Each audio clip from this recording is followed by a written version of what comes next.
এই মুহূর্তে লালবাজারের সামনে উত্তেজনা, সরাসরি চলে যাব, কি পরিস্থিতি দেখবো। দেখতে পাচ্ছেন একেবারে এই যে প্রিজন ভ্যান গেট খোলা ছিল,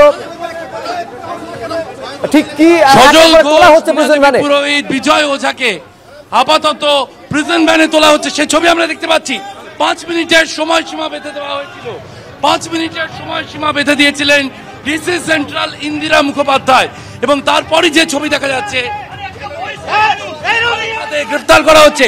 মীনা দেবী পুরোহিতকে চ্যাংদোলা করে তোলা হচ্ছে, স্বয়ং ডিসি সেন্ট্রাল তিনি ভ্যানে তুলছেন মীনা দেবী পুরোহিত। মহিলার উপরে এই পুলিশের অত্যাচার, মহিলার উপরে একটু লজ্জা করে না, এই লজ্জা করে না। এই দেখুন ফেলেছে এই পুলিশ, এই মহিলা পুলিশ,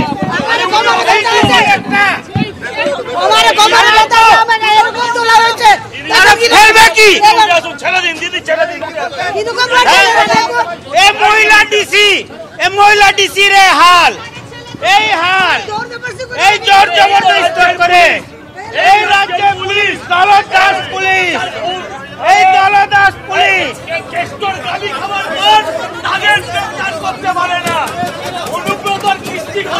ছবি আমরা দেখলাম।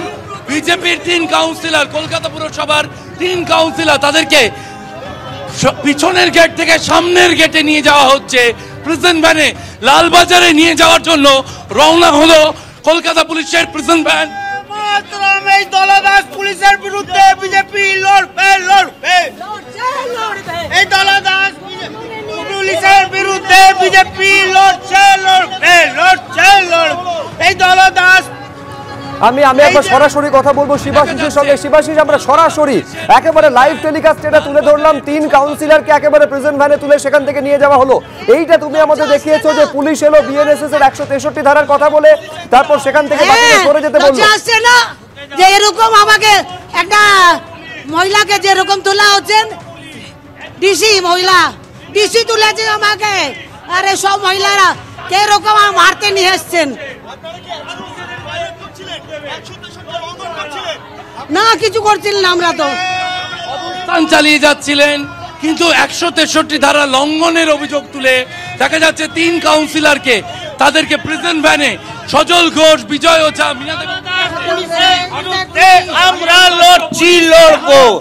এই যে দেখছেন অনুমতের সময় কোথায় গেছে পুলিশের সাহস। আজকে একটা মহিলাকে ডিসি পুলিশ, আদিদের পুলিশ, এ পুলিশ বাঙালির, ভারত বাঙালির জন্য নয়, এ পুলিশ সাধারণ মানুষের জন্য নয়, এ পুলিশ অপরাধীদের পুলিশ, এ পুলিশ সমাজ বিরোধীদের পুলিশ। আমরা দেখতে পাচ্ছি প্রিজন ভ্যান, কলকাতা পুলিশের প্রিজন ভ্যান, লালবাজারের পিছনের দরজা। লকআপ থেকে কয়েদিদের সাধারণত ছাড়া হয় বা আটক ব্যক্তিদের ছাড়া হয় এই রাস্তায় লকআপের গেট থেকে। সেই লকআপের গেটের সামনে অবস্থানে বসেছিলেন বিজেপি কাউন্সিলররা। প্রিজন ভ্যানে তাদেরকে নিয়ে যাওয়া হচ্ছে লালবাজারের সামনের দরজার দিকে, এবং প্রিজন ভ্যানে তুলে বিজেপির যে 3 কাউন্সিলর, সেই বিজেপির 3 কাউন্সিলরকে আপাতত প্রাথমিকভাবে আটক করা হলো, এমনটাই জানা যাচ্ছে। ডিসি সেন্ট্রাল ইন্দিরা মুখোপাধ্যায়ের উপস্থিতিতে তাদেরকে আটক করা হয়েছে। যে ছবি দেখা গিয়েছে মীনা দেবী পুরোহিত, মীনা দেবী পুরোহিতকে কার্যত ভ্যানে তোলার সময় ডিসি সেন্ট্রাল তিনি তাকে ভ্যানে তুললেন, সেই ছবি উঠে আছে, যার নিন্দা করেছেন স্বয়ং মীনা দেবী পুরোহিত। আমাকে এবার ঘটনাক্রমটা দর্শকদের জানাও শিবাশিস। যখন পুলিশ এলো, পুলিশ আসার পর একেবারে প্রিজন ভ্যান নিয়ে পুলিশ সেখানে এলো, তারপর কি হলো? একদমই তাই। দেখো, শুরুতেই তোমায় বলি, ভগবান শাহ যে ছবি তুলে ধরছেন পুলিশের উপস্থিতি চোখে পড়ার মতো। এখনো পর্যন্ত পুলিশের যে উপস্থিতি তা কিন্তু চোখে পড়ার মতো। লকআপ গেট, এই সেই লকআপ গেট যেখান থেকে সুকান্ত মজুমদারের বেরিয়ে আসার কথা ছিল।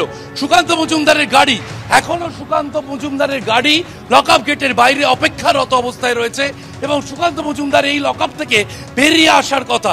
কিন্তু এখানে আপাতত এখানেই ত্রিপল পেতে কিন্তু বিজেপি কাউন্সিলররা তারা 3 জন অবস্থান চালিয়ে যাচ্ছিলেন, এবং জামিনের কাজের জন্য লিগাল সেল, বিজেপির লিগাল সেলের যে কর্মীরা তারা উপস্থিত রয়েছেন, এবং তারা বারবার পুলিশকে জানান 163 ধারা লঙ্ঘনের কথা বলা হচ্ছে। 163 লঙ্ঘন কিছুই হয়নি, এখানে তো 3 জন ছিল, আর বাকি যারা ছিল আমরা পুলিশ রিকোয়েস্ট বলার পরে আমরা রিকোয়েস্ট করে তাদেরকে সরিয়ে দিলাম, কিন্তু আননেসেসারি পুলিশ এদেরকে 3 জন কাউন্সিলর গ্রেপ্তার করে নিয়ে চলে গেল। এটা কোনো মানে লিগ্যাল সেলের সদস্যরা বলছেন গ্রেপ্তার করা হয়েছে, তাদের কেমনই জানানো হয়েছে।